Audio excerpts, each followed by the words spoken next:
আজকে ছিল হচ্ছে রিসেপশন। হ্যাঁ, আজকে দুপুরবেলা অ্যাকচুয়ালি রিসেপশনটা হয়েছে, কিন্তু দুপুরবেলা করা হলে সেটা ইচ্ছে করতে ভাবলাম কোথায় রাতের বেলা ছবি টবি তুললো, তা না সব কিছু ব্যস্ত গেলো দূর সেটা মারা।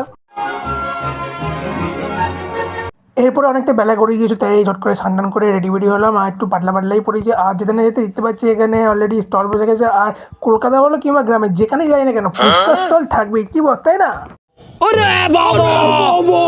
এরপরে একটু ছতে পকোড়া খাচ্ছিলাম, খেতে খেতে তারপর কাকা কাকিমার কাছে এসেছিলাম। আর যখনই আমি ভিডিও করি তখনই কাকা খালি একটা কথাই খালি বলে যাচ্ছে আমাকে, ভাইপো ভালো করে ভিডিওটা করো ভাইপো, নাহলে তোমার কপালে খুব দুঃখ আছে ভাইপো।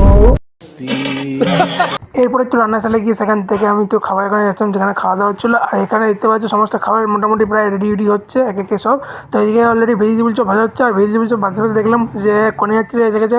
এখানে আসতে এসে সমস্ত কন্যাযাত্রীরা এসে আমার ভাই থেকে শুরু করে আমার বোন থেকে শুরু করে তারা সমস্ত সব কাজগুলো করছে। আর এখানে দেখতে পাচ্ছ ফুচকার ডিমান্ডটা কি দেখতে পাচ্ছ, সব জায়গায় লেডিসের প্রতি বাহ ফুচকা, বাহ কি বলবো আর তোকে। সাব্বাস বেটা।